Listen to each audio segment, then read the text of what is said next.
Oke, guys, selamat jumpa lagi dengan saya Bel. Kita akan bicara tentang sebuah dark idea. Dark idea ini sebuah program yang ada di Bel Entertainment. Jadi kita akan bicara tentang beberapa idea, tapi ada banyak hal yang harus kita cerna dan harus kita lihat juga sisi belakangnya gitu. Nah, jadi kali ini kita akan bahas tentang vaksin, karena vaksin ini kan lagi hype-hype-nya ya. Bahkan kita juga sekarang lagi WFH, lagi tidak ke kantor. Itu semua disebabkan oleh coronavirus 19. Dan untuk tahun ini akan ada program vaksin gitu ya. Nah, namun kita akan bicara lebih lanjut. Sebenarnya vaksin ini seperti apa sih? Idenya apa sih dulu gitu ya. Oke, jadi sebelum kita lanjut, check it out. But there should be no boundary to human endeavor. We are all different. However bad life may seem, there is always something you can do to succeed at. While there is life, there is hope. Oke, jadi balik lagi. Jadi seperti yang saya sebutkan sebelumnya, kita akan membahas vaksin di sini. Jadi judul dari materi kali ini adalah nggak divaksin, Anda kena denda. Nah, jadi seperti itulah judul yang akan kita bawakan di dalam Dark Idea kali ini, yaitu tentang COVID-19 yang merupakan pandemi global di era milenium yang sangat mewujudkan dunia ya, karena efeknya bisa melumpuhkan ekonomi hingga sampai sekarang. Nah, jadi kalau kita ngelihat sejarahnya di dunia, jadi vaksin ini sudah lama.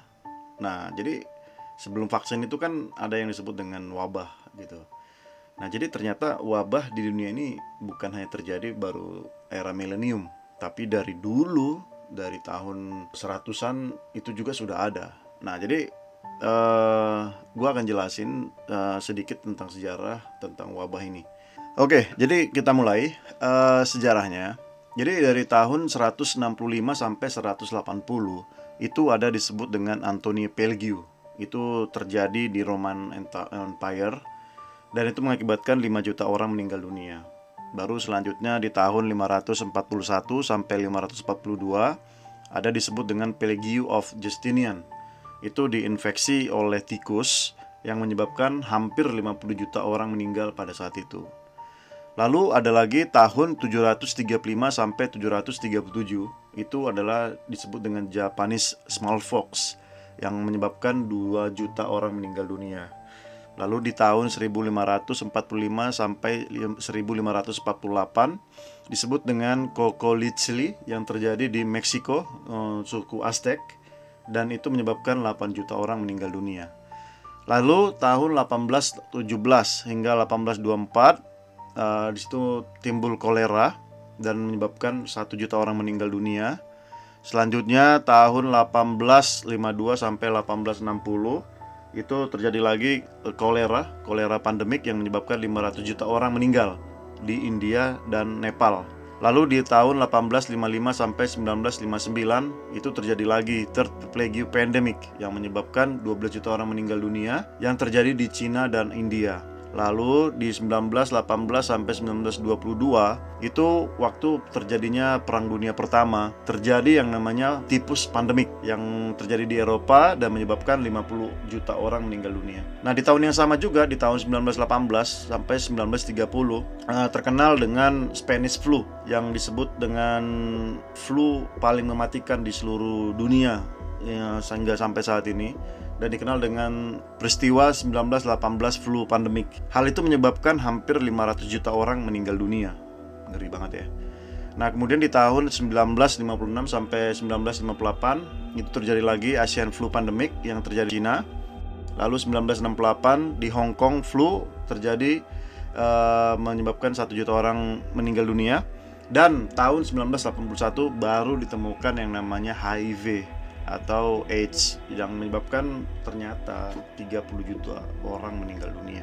Nah, jadi balik lagi di era milenium di tahun 2000 kita dikejutkan dengan beberapa wabah. Tapi beberapa wabah ini sih nggak terlalu menyebabkan banyak kematian ya. Mungkin teman-teman pernah dengar virus SARS Corona ini baru disebutkan di tahun 2003 yang menyebabkan hanya 774 kasus.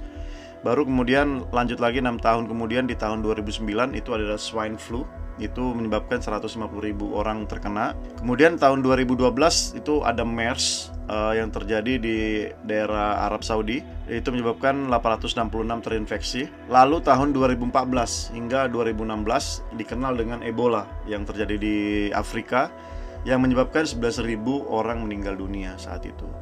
Barulah di tahun 2019 hingga sekarang 2021 kita dihadapkan dengan COVID-19 yang sampai detik ini sudah ada 2,5 juta orang yang meninggal dunia dengan 111 juta yang sudah terinfeksi.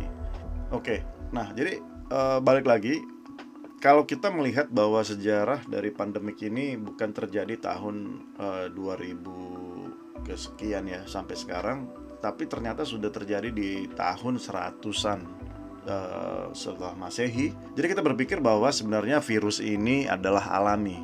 Jadi waktu tahun itu nggak mungkin dong ada orang yang luar biasa hebat menyebabkan virus.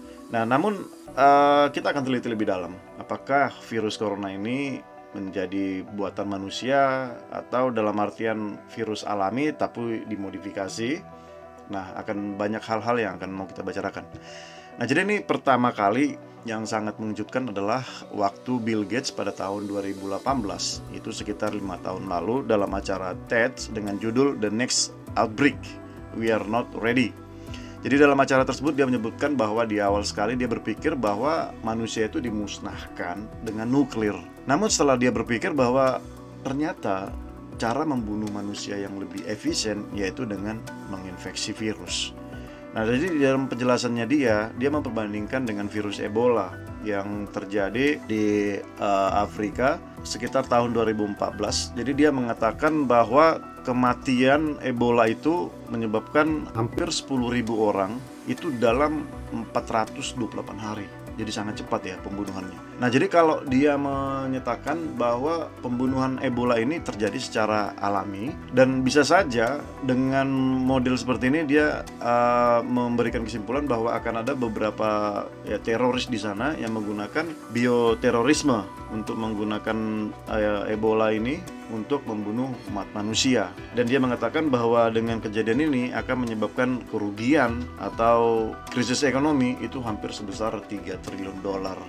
Oke, jadi balik lagi kita bicara tentang sejarah vaksin. Nah, jadi pertama kali itu vaksin itu ditemukan tahun 1796. Itu bernama Edward Jenner. Jadi bapak imunisasi yang pertama kali menggunakan vaksin di dunia itu adalah Edward Jenner, dan dia pertama kali itu membuat vaksin cacar atau smallpox. Nah, jadi vaksin sebenarnya itu dalam pengertian dasarnya adalah suatu bibit penyakit atau virus yang dilemahkan untuk kemudian menghasilkan kekebalan aktif saat dimasukkan ke tubuh manusia. Jadi waktu mau vaksin cacar waktu zaman Edward Jenner, dia itu mengambil sampel dari kerokan kulit sapi. Nah, di sisi lainnya ternyata bukan hanya di Eropa ya, ternyata di Cina itu para biksu-biksu itu sudah memulai mempelajari vaksin, walaupun mereka nggak terlalu mendalam bagaimana mengetahui vaksin ini. Tapi hal yang sederhana mereka yaitu untuk mengatasi bisa ular itu mereka minum bisa ular. Jadi biksu-biksu di Cina itu sudah terbiasa meminum bisa ular supaya ketika kena gigilan ular mereka sudah kebal terhadap bisa ular tersebut. Nah, jadi pengembangan vaksin ini juga baru dimulai pada abad ke-19, yaitu dengan menggunakan terminologi vaksin dan vaksinasi. Nah, jadi pengembangan vaksin ini dilakukan pada abad ke-18 dan 19 hingga tahun 1979. Nah, jadi benar-benar virus cacar itu sudah benar-benar hangus. Di sisi lain, eksperimen Louis Pasteur mempelopori pengembangan vaksin kolera hidup yang dilemahkan pada tahun 1897 dan vaksin anthrax yang dilemahkan pada tahun 1904. Lalu pada tahun 1923, Alexander Glendy menyempurnakan metode untuk menonaktifkan toksin tetanus dengan formaldehida. Nah, jadi metode yang sama juga digunakan untuk mengembangkan vaksin melawan difteri pada tahun 1926.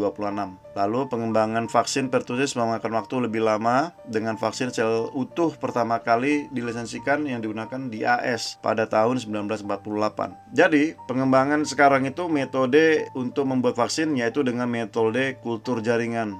Dan itu sudah dikembangkan dari 1950 sampai 1985. Dan dalam 2 dekade terakhir, kita telah melihat penerapan genetika molekuler dan meningkatkan wawasan ke dalam imunologi, mikrobiologi, dan genomik dan ditetapkan di dalam ilmu vaksinologi. Nah, jadi saat ini sudah banyak ya vaksin-vaksin yang sudah ditemukan karena pengembangan ilmu pengetahuan juga. Dan salah satunya mungkin beberapa hal yang teman-teman udah pernah tahu lah, seperti diphtheria, hepatitis A, hepatitis B, influenza, polio, rotavirus, rubella, tetanus, tuberkulosis.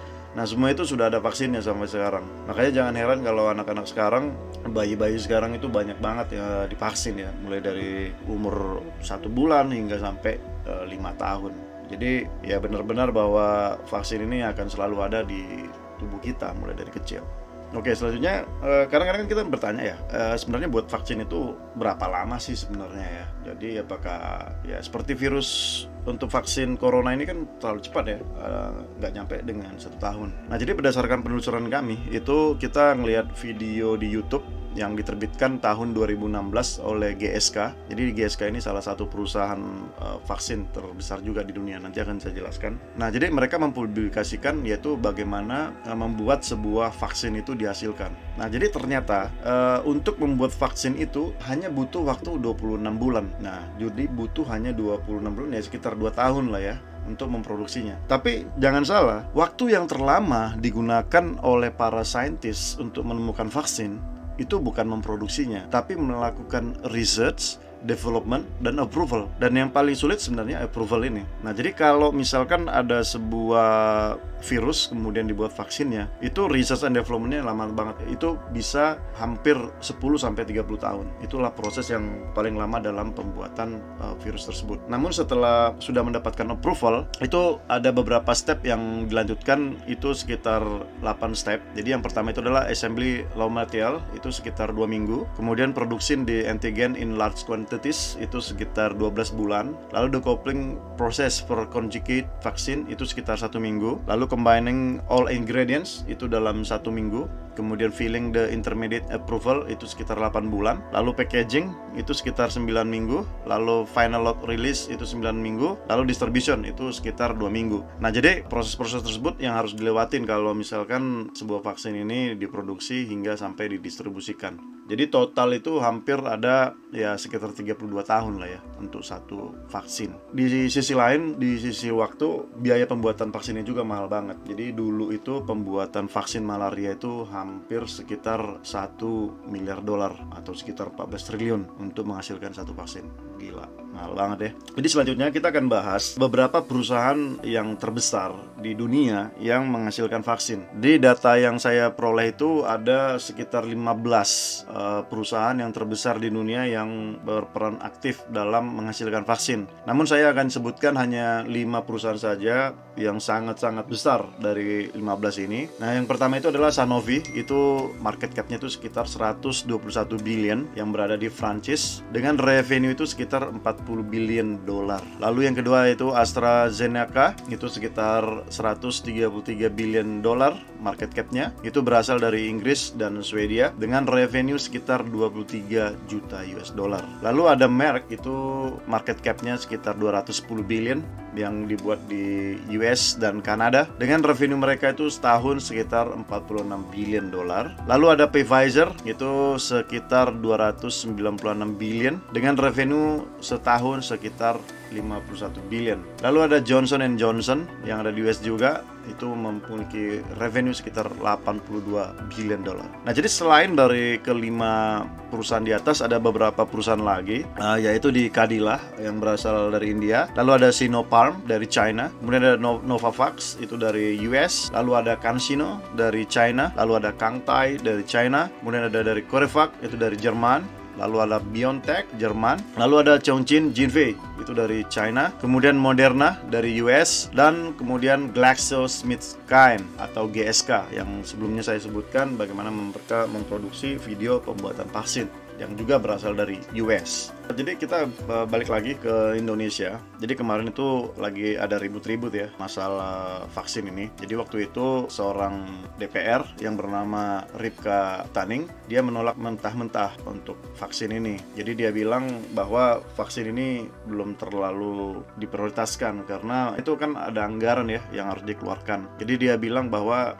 hal ini hal yang sama terjadi waktu terjadinya flu burung kemarin, yaitu H5N1 ya. Jadi itu hampir saja itu negara akan menghamburkan duit sekitar 493 miliar, dan waktu itu Menkesnya yaitu Ibu Fadilah menolak. Jadi tidak terjadi Indonesia mengeluarkan dana sebesar itu. Nah, jadi dia mengatakan bahwa masalah kesehatan ini yang paling gampang untuk dijadikan isu politik dan ekonomi. Dan yang paling aneh adalah itu tadi, bahwa dia menemukan vaksin-vaksin ini ada kelas-kelasnya gitu. Jadi ada harga yang sangat tertinggi dan ada harga yang sangat rendah. Karena aneh ya, emangnya virus ini kenal orang kaya atau miskin gitu ya. Nah, jadi dia sangat menolak sih untuk hal itu. Nah, jadi kalau kita mau tahu nih, jadi sebenarnya harga vaksin itu berapa sih gitu ya. Nah, jadi beberapa data yang kami peroleh. Nah, jadi Moderna itu dijual itu satunya itu 500.000, lalu Pfizer itu sekitar 300.000, lalu Novavax itu 220.000, lalu Sinovac itu 200.000, Johnson & Johnson itu 140.000, dan AstraZeneca itu sekitar 60.000. Nah, jadi balik lagi, jenis-jenis vaksin yang sudah ada di dunia saat ini,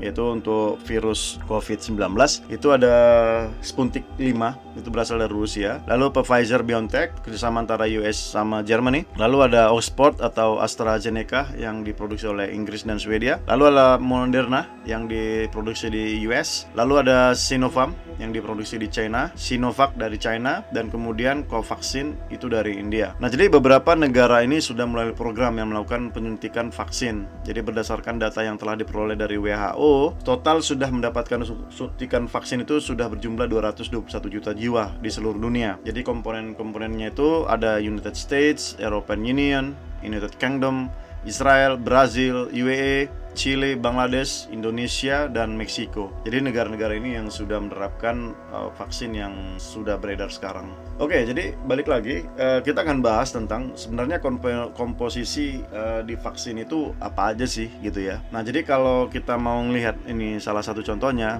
misalkan antraks. Antraks itu dulu virus yang sangat mematikan ya. Nah, jadi vaksinnya itu berisi apa aja? Itu contohnya adalah aluminium hidroksil, sodium kloridin, benzoitum klorid, dan formaldehyde. Lalu ada BCG. BCG itu mengandung gliserin, asparagin, citric acid, potasium fosfat, magnesium sulfat, iron amonium citrat, dan laktose. Jadi semua memang benar-benar kimiawi banget ya. Ada satu hal yang menarik adalah ketika saya menemukan beberapa ingredient atau bumbu lah ya, atau bahan yang digunakan di dalam vaksin ini. Dan kemarin saya mendapatkan data dari teman saya, dan ya cukup fantastis ya, karena saya membaca beberapa ingredient itu ternyata ya racun juga gitu. Nah, jadi saya akan bacakan beberapa hal. Jadi diantaranya adalah seperti ini. Nah, jadi yang pertama itu adalah formalin atau formalin. Ini kita udah tahu lah ya, ini racun sistematis yang bersifat karsinogen juga. Lalu ada lagi aluminium hidroksida, aluminium fosfat, dan garam aluminium, atau yang disebut dengan neurotoksin. Dan jadi ini membawa risiko peradangan atau pembakaran otak jangka panjang, gangguan neurologis, penyakit autoimun, Alzheimer, demensia, dan autisme. Dan itu menembus otak, di mana ia bertahan tanpa batas. Lalu ada lagi neurotoksin, itu menginduksi kerusakan sel, mengurangi aktivitas reduksi oksidasi, degenerasi sel, dan kematian sel terkait dengan gangguan neurologis Alzheimer, demensia, dan autisme. Selanjutnya ada lagi bahannya itu namanya polysorbate 80 dan 20. Ini melanggar penghalang darah otak dan membawa serta aluminium, trimosa, dan virus. Itu membiarkannya masuk ke otak. Lalu ada lagi glutaraldehyde, itu bahan kimia beracun yang digunakan di disinfektan untuk peralatan medis yang sensitif terhadap panas. Lalu ada lagi fetal bovine serum, ini dipanen dari janin bovin atau sapi yang diambil dari sapi bunting sebelum disembelih. Lalu ada lagi sel fiboflux diploid, ini sel yang diambil dari janin manusia yang diaborsi, dan DNA-nya ini memiliki kemampuan untuk berinteraksi dengan kita diri sendiri. Lalu ada akseton, jadi dalam penyebaran kerusakan ginjal, hati, dan syaraf. Lalu ada Kirkovirus tipe 1, ini DNA-nya dari babi. Lalu ada kultur sel paru-paru embrio manusia, ini dari janin yang diaborsi juga. Jadi ada banyak hal-hal, bahan-bahan dari vaksin ini sih ya kita perlu cek sih ya seperti apa yang digunakan. Oke, jadi balik lagi ngomong-ngomong soal virus COVID-19, mungkin ada banyak ya teman-teman sih udah bosan ya tentang virus COVID-19 ini. Nah, jadi saya balik lagi mengingatkan, virus COVID ini disebabkan oleh virus corona yang disebut dengan SARS-CoV-2.